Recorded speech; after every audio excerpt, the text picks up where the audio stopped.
பேருந்து நிலையம் அமைக்கிற இடம் வந்து தோல் கழிவு அதிகமாக நிரம்பி இருக்கு. அது போக நிறைய இன்னுமே அங்கே வந்து கொட்டிட்டு தான் இருக்காங்க. தோல் கழிவுகள் சம்மந்தமானது நிறைய கொட்டிட்டு தான் இருக்காங்க. ஆனால் அந்த இடத்துல அமைக்கக்கூடாதுன்னு ஒரு தரப்பு இப்போ எதிர்ப்பு தெரிவிச்சிட்டு இருக்காங்க. அது எதுவும் பரிசீலனை இருக்கு? நிச்சயமாக பரிசீலனை பண்ணுவோம். என்னென்னா, ஒரு திட்டம் வருதுன்னா அந்த திட்டத்தினால மக்களுக்கு எவ்வளோ பயன்படுதோ அதை விட அதிகமான பாதிப்புகளோட அந்த இருந்துடக்கூடாது. அதிகமான பாதிப்பு இருக்கும், பயன்படுறது கம்மியாக இருக்கக்கூடாது.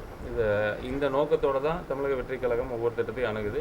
ஸோ அதை சில பேர் எங்கிட்ட சொல்லிட்டு தான் இருக்கிறாங்க, அந்த இடம் வந்து சரியாக வராது அப்படின்னு சொல்லிட்டு இருக்காங்க. அதை ஆய்வு பண்ணி அடுத்த கட்டமாக கொண்டு போவோம். பட் எந்த திட்டமாக இருந்தாலும் ரொம்ப காலதாமதம் பண்ணாமல் உடனடியாக மக்களுக்கு பயனுள்ளதாக கொண்டு போவோம். இப்போ மாநகராட்சி சார்பாக அந்த பஸ் ஸ்டாண்ட் அமைக்கிறது க்ளீனிங் பார்த்துட்டு இருக்காங்க. அதுதான் போகிறேன் நான். அடுத்த வாரம் எனக்கு ரிவ்யூ இருக்குது. அந்த ரிவ்யூவில் இப்போ இவங்க சொன்ன அந்த கம்ப்ளைண்ட்டுக்கு அதை எப்படி சரி பண்ண முடியும், அந்த தோல் கழிவுகள் கொட்டுறாங்க, அதை எப்படி தடுக்கணும், அப்புறம் அந்த மண்ணோட அந்த வளம் எப்படி இருக்கும், அந்த பகுதியோட மக்கள் அந்த இடத்துக்கு வந்து போவதற்கான அந்த சாலை வசதிகள் எப்படி இருக்குங்கிறதுலாம் ஆய்வு பண்ண போகிறோம்.